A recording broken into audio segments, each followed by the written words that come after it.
What's going on, peeps? It's Wrath here, hanging out today, playing some Idle Heroes. I want to thank you guys so much for coming to hang out with me today. If you liked the video, don't forget, smash that thumbs up button to show your support. And if you haven't already, don't forget to subscribe as well. Alright guys, before we jump into things, we do have 2 new patrons on the channel. Well, kinda. We've got 1 returning patron and 1 new patron. So, a big thank you to both Yarev Bo, I believe you were here before, and Jake Hughes. You guys are awesome. I definitely appreciate the support. It does mean a lot to me, more than people actually think. It actually does mean a lot to me. People don't know. This is how I make my living. Right here. You're watching my living happening. So I definitely appreciate support. It makes me able to do this kind of stuff. So a big thank you to you guys. I very much appreciate it. I don't talk a lot about Patreon unless I get patrons. The link's always in the description. You can check it out if you want to. And with that said, let's move on to today's stuff. So today's stuff is going to be the new events. We've got new events, and we've got a little bit of a feature overhaul too. Not like a huge one, like crazy stuff, but things have been kind of moved around a little bit. Your monthly check-in now is over here, next to your, your avatar. The privilege, for the 3rd time now, they've changed the name of the monthly card. Okay, it was monthly card, then it was the crazy card, and now it's the senior privilege card. I don't know why they keep changing the name of it. Honestly, not a clue. But now that's where that is, so it looks cool. At least the emblem looks pretty cool. I like that. Anyhoodles, the events tab's been changed pretty much entirely. 100%. You've got your limited events here on this tab. We'll talk about those today. Your monthly events have been moved over a tab, and you have your cool events like your monthly packages and weekly packages on the last tab over here. So they've moved some stuff around. Your glory shop's up here in the corner. I actually kind of like it. It's a little more smooth. It gets stuff off your screen. There used to be a monthly tab right there. Not anymore. Now it's up in this area, but I kind of like it. I think it looks kind of cool. Anyways, let's go over to today's, this week's events. So we got the value package is, plural. But anyways, the really only one that's like special is the big one. It does make me want to kind of pick it up. It's got a Horus copy in it. Horus is a freak beast, but it comes with 5,000 gems, of course, as well, and 80 wishing coins for the event, which is a wishing coin event, or wishing well, whatever you want to call it. I still call it casino 90% of the time because it's still casino to me. But anyways, that's the only really special one. The rest of them are just kind of, gems and chips and such. So Horus being the big daddy there, not bad. Not bad. The Wishing Well event, as per usual, completable 4 times, as they all are. And it's only 240 coins to complete if you're either level 80 or you're a VIP 3 or 2. I don't know. I remember it's one of the VIP levels. But you can get it for free if you're just level 80, I think. You can actually do the 8-time spin for 10 points. But anyways, the Big Daddy reward for this, actually, in my opinion, is an Iceblink. It's the relics and the orbs that you get all the way through it. Iceblink is pretty much, he's kind of butthole. But let's be honest. Anything that comes, like, people ask me all the time, like, is this hero good? Is this hero good? A great way to find out if a hero's good or mid-tier or kind of good is to look where they pop up in events. If it's a reward for a heroic miracle, it's probably a pretty good hero. If it's a reward for a heroic summon event, like the last reward, it's probably pretty good. But when it comes to things like the shelter missions, the wishing well, stuff like that, generally heroes that drop in these are pretty much mid-tier heroes. That's kind of the MO. They don't drop really, really good heroes because they're really, really easy to get. Wishing Well is probably one of the easiest events to complete in the game, no matter free to play, whatever you are. It's not hard to complete it, so they don't give away god tier like, hey, look, here's your new Valkyrie copy for getting 240 spins. Nah. Not going to be a thing. But anyways, the rewards you're going to nab in total for completing the whole thing, a good old 8 super chips and 8 profit orbs as well, with 5 glorious relics and an Iceblink copy who is, primarily food. We'll talk a little bit about him later just because we can. But obviously if you go through that 4 times, you can get 4 times that loot. So what is that? 8 times 4 is 32? Math is good. So you can get a potential 32 super chips and 32 of the profit orbs, which would be actually really nice. That actually sounds pretty good. However, it would take you like, I don't know, what, 2, 4, 6, 8, like, I don't know, like almost 1,000 chips. Pretty much, like 960 chips. Anyhoodles, that's not important. That's really not important. Like I said, though, this is one of the easier events to complete in the game. It's really simple to do. Even really early on players should be able to get this done. And that's nice. It's nice to have stuff like that available. But the shelter mission is up next, and it's got stuff in it. But as per usual, the rewards are pretty much mid-tier heroes. Okay, and we'll explain that here in a second. But as always, you got to swap in some 4-star heroes. It's funny because Emily's a priest, but there is no 4-star priests in the Fortress faction, so you have to go with mages. It's kind of funny. I don't know why. But it's thing. So anyways, you get an Emily, but the big reason people do shelter missions is always the gear. The heroes generally aren't that great. The gear is usually what you're going for, because you can use that gear in the Grey Dwarf's Blessing to make 5- and 6-star sets, and then eventually 6-star class-specific sets. Or if you're free to play and don't like to waste your gems on the Grey Dwarf's Blessing, you can always just save up these gear sets and fuse them naturally in the blacksmith as we used to. So anyways, Emily, We got Bloodblade. We'll talk about him here in a second. As per you're gonna need the Shadow Assassins to get a Shadow Assassin makes sense. Same over here. Forest Ranger, you need Forest Rangers in your 4-star area, plus obviously the 5-star foods. And then Barea, Warriors of the Abyss faction, and a random Abyss Warrior. Or not Abyss Warriors, Abyss 5-star. And then you've got your 2 Light and Darks. They have a bad habit of using like the lowest tier Light and Dark heroes in Shelter Mission. Usually it's Dark Arthadal, Sleepless, or Gurky, and who the crap else do they even use? I've seen Gurky like in the last 12. Maybe, I think Asmo was in there once, and he's alright. He's not super great. He's not super terrible either. But anyways, there you go. There you go. That's the brief overview of the Shelter Mission. So I guess we're going to talk about the heroes a little bit. We'll talk about them. So I guess we'll start out here with Iceblink. We'll go into this area and we'll talk about him here. Eeny, meeny, miny, where's he at? There he is. There he is, the Frenchman. He looks like a Frenchman. I don't know why. He just looks like a Frenchman. What? Look at that balance. Amazing balance. But anyways, what does Iceblink do? Iceblink back in the day actually used to be part of the meta, which is, surprising to people nowadays, but back in the day he was actually pretty good. The big thing people liked about him was, A, he has crowd control, which is nice, but he also, that's not it, he also reduces enemy attack and gains attack when he gets hit. So you saw a lot of Iceblinks in the 1 slot back in the day. It was a really popular place to run him, because he would debuff enemies' attack, but also gain attack at the same time. Then he would freeze people, and then he did extra damage to those frozen people with the boosted attack. He wasn't bad. And he's still okay early to mid-game in PvP. There's no really arguing. There's no reason to argue that. A lot of heroes are decent early to mid-game.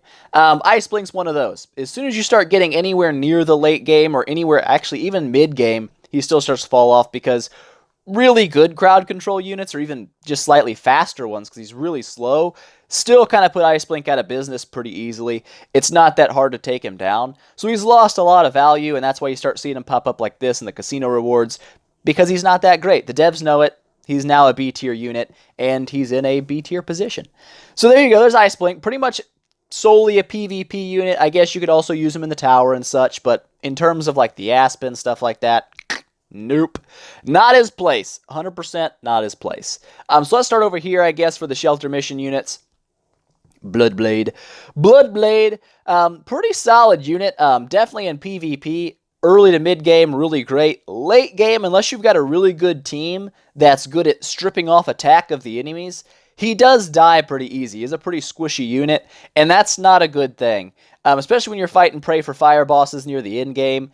He just gets kind of nuked down. Like, my Shia still gets nuked down pretty hard, and she's, I would say, arguably better than Bloodblade tank-wise. Even though she has lower health, she has that high block stat, which does actually save her quite a few times.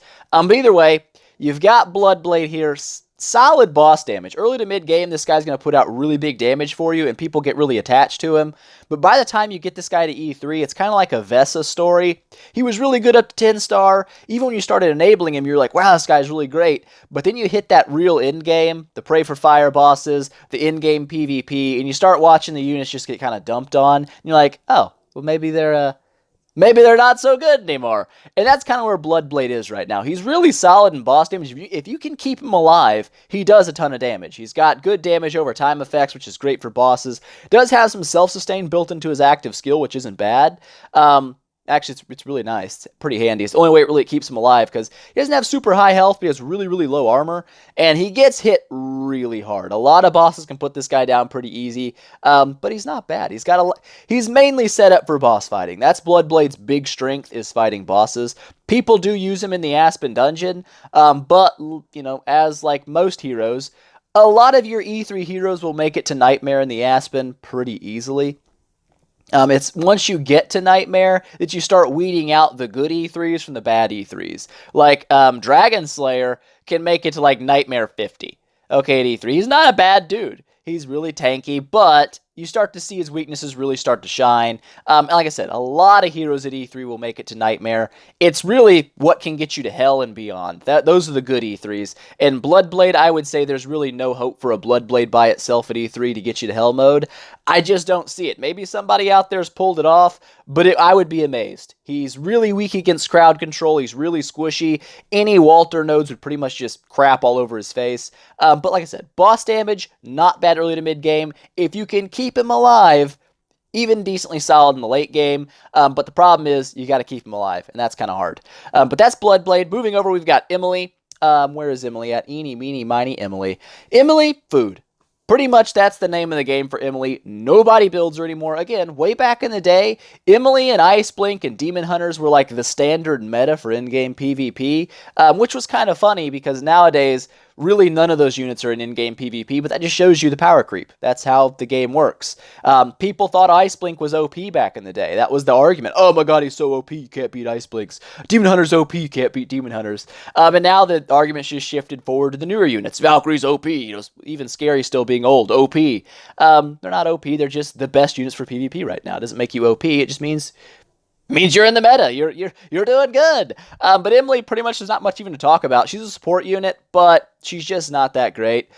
She boosts speed and attack, reduces enemy precision. Not super fantastic. Maybe against bosses, reducing the precision might be handy if you're using a block-centric team like Horus and Shia.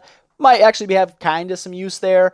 But overall, she's just not that great anymore. She really fell out of use a long time ago. Of course, you can still build one. And in early to mid-game, oh, I didn't know she light up. She lights up. Whatcha? Purple. But yeah, that shows how much I've used Emily. Not much. But anyways, early to mid game, like any hero on this list, she'll work just fine for you. So when you start moving to the late game, you start seeing her really slack off and become less good. I would say she may still have a spot in like I said, if a really block-centric team, because bosses do have a problem with having really high innate precision stats. And if Emily could reduce their precision, you might get a lot more blocks on your Horus, which would be a lot more damage, a lot of more blocks with your Shia, which boosts her damage. And in situations like that, maybe she still has some use, but it's just, I don't know, it's a tough sell to build her just to pair with that one team. You know what I'm saying? So that's Emily, pretty much a mid-tier unit all the way around. Doesn't do anything in the Aspen dungeon for you at all. She used to be pretty popular in cheese teams, probably still is a little bit, because when she falls below half health, she boosts your team's attack and their armor, or reduces enemies' armor. So it does give your team a nice little damage buff for a few rounds. It's not bad, but again, like I said, there's just so many better units out there now, you don't see Emily very often. You just don't. Moving on, we've got Barea. Where is Barea? I know you're here somewhere. There you are, Barea. Ah, bam, the Barea. Of the units that are available today, I would say Barea's probably the best on offer. Not because he's like the amazing unit. He is pretty cool, pretty solid unit. He doesn't do super amazing in PvP. He can if he survives and doesn't get stunned, which is his big weakness, is crowd control in PvP. But in terms of PvE and boss fighting, this guy's really tanky. Being a warrior is always nice. He has a pretty high armor stat, and I believe he also steals armor with his basic attack. So he does have a lot of tankiness, and when it comes to in-game boss fights, that's really important. It's surprisingly important, actually. So having a really high HP stat on Barea is great in and of itself, but he also has his passive here that he constantly, every single round, he stacks 10% armor break, 15% crit, and 25% crit damage. That's really nice. Essentially, it builds your Barea into a critting beast who goes directly through armor, no matter if you're running a Sigmund or anything. He will punch right through armor with a guaranteed crit with heavy crit damage every single time he attacks, after a certain round limit. The good thing is, being really tanky, it's pretty easy to get him to survive that long. It's much easier to get a Barea at E3 and Pray for Fire to survive, 6, 7, 8, 9 rounds than it is to get a Bloodblade at E3 to survive 6, 7, 8, 9 rounds. You've got to build an entire team pretty much around Bloodblade to keep him alive. Barea being super tanky naturally, you don't necessarily have to, and you can get away with having a little less synergy in your team, and sometimes that's what you're looking for. When it comes to the tower and stuff, any crowd control node, like anything else, is going to give him problems. But he is a pretty bursty hero. He has a lot of damage, which would be kind of counterintuitive looking at, 21% attack, or 21,000 attack. You're like, that's not very much. But he does gain attack every time he does his active skill, which is nice. Plus that crit and crit damage constantly stacking up. The guy is a beast. He's absolutely a freak. in PvE. When it comes to PvP, like I said, crowd control really does him in. If you stun Barea a long time, he can't do anything. You just kind of dwindle him down. Another downside in PvP for Barea is actually his large health pool. And you'd be like, well, that's kind of weird. Isn't that what you want? Yes and no. With Valkyrie being super popular right now because her active skill on her burn damage targets the highest health unit on the enemy team when it hits the, whatever 3 it hits, it picks the highest health enemy to burn. Barea has a really good chance of getting burned by Valkyrie early. And that's probably why he falls off harder in PvP than he used to. Because Valk. I mean, Valk has definitely shifted the meta, and that's why people hate her so much. I like her. I've got one. I still get beat a lot. But anyways, she's definitely shifted the meta in PvP away from like really weak crowd control teams that just crowd control everybody. That's their big job. And she forced you to have to kind of throw burst in there and try to build an actual team with synergy rather than just throwing together all the crowd control units in the game and then pooping on other people. And I like that. I think it's a pretty good change. So anyways, Barea, not bad at PvE. It actually can even work up into the end game of PvE, which is nice. Probably one of the only units on the list that's actually really solidly capable of doing that. But when it comes to PvP, he does fall off quite a bit. He works okay in the Aspen with resilience, but not amazingly. He still does get nuked down pretty hard. But yeah, boop, boop, there's Barea. There's Barea. Moving on, we've got the Demon Hunter. Where are you at, Demon Hunter? There you are. There you are, Demon Hunter. Demon Hunter, again, like I said, Emily, Iceblink, Demon Hunter, and Vesa used to be like the meta teams for PvP. You saw it everywhere. It was all over the place. And now it's nowhere. It's not anywhere in the place. Okay? Nobody does that. Anyways, Demon Hunter. Ooh, look at that. I don't see an arrow firing. I call hacks. Invisible arrows. Look at that. Boop. What's the point of having 2 bows? You only shoot 1. Come on, Demon Hunter. Get on point here. You're not on point. But anyways, the big reason Demon Hunter is really popular early to mid-game is because she has a really high crowd control chance, 50% chance to silence the targets, but she also gains control immune, which is great, and the reduced damage, really nice too, helps her kind of stay alive and survive. Always a good deal. Has really high crit and crit damage, but also she gains attack when enemies die, and crit damage too, so she kind of snowballs as the enemy team dies off. She gets more and more nuky. And then she has a nice little chance to silence, not a really high chance, a small chance to silence on her basic attack, but also a decently heavy poison dot can drop with it, which is nice. But here's why she falls off. Silence. Silence is not a super great crowd control. It works early to mid-game when people don't have really solid teams, like 1 or 2 good units. If she silences them, it's really good. She kills off the other units behind them, and then she kind of nukes the big guy down. That's why she's nice early on. Later game, especially when you get to all E3 teams, it sucks, because silence essentially actually boosts the damage enemies can deal, if you don't know how it works. If you silence somebody, they're still able to attack. Every time you attack them, they still gain energy. If you guys don't know, when you have 100 energy, that's when you cast your active skill. If you have 100 energy and you get silenced, your energy buildup doesn't stop. If you get hit, you're still going to gain that 20 energy. If you do an attack, you're still going to gain 50 energy. Well, what happens when you go beyond 100 energy is it transfers into skill damage. So you start boosting your skill damage, and then after they come unsilenced, they drop their attack. It's going to hit way harder than it would have before because you've now boosted their skill damage by keeping them silenced for a round or two. And sometimes it really backfires on you hardcore, especially against something like a Shia. Because Shia's already got really nasty nuke damage. If you silence a Shia and she still survives to use her active skill after she comes unsilenced, she's going to have a huge amount of skill damage behind that already massive damage drop, and you're going to see huge numbers drop. She's going to one-shot somebody in your team pretty much, and that's why it's dangerous to silence late game. It's not as powerful as early game. It's just not. So you do see her fall out of the meta really hard when you start pushing to late game. She is nice, like I said, early to mid game. She's going to do great for you. Nice in the tower for the silence and stuff. But again, even later on in the tower levels, when you start getting people that survive through your first wave of crowd control, if they have a bunch of skill damage built up, they're probably going to nuke your team down, especially things like Scary and stuff. It's dangerous. So, like I said, early to mid game, not a bad unit, really good in PvP. Late game, really falls off because of how bad silence actually can blow back on you. But anyways, there you go. That's Demon Hunter. The other two, I guess we can talk about, Dark Arthidal and Gurki. Dark Arthidal's still used a decent amount. She's pretty fast. She has nice Petrify, and the chance to steal energy is probably the most annoying thing about fighting Dark Arthidal. If she gets that active skill off and steals your energy, hyper annoying, because it sets your skill back, like a turn or two, and that can really ruin you. Trust me, it happens. It's really frustrating when it does happen. But mainly it's her speed. She's fast with crowd control, mainly a PvP unit. You see her in the tower also as well, because tower kind of borderlines with PvP, kind of share the same traits. When it comes to bosses or the Aspen, anything of that nature, she blows a big one. She's pretty much entirely a PvP unit. It's what she does. Dark units already are hard to build. If you're free to play, I wouldn't really mess around too hard in trying to build one. They're not really worth buying in the Shelter event either.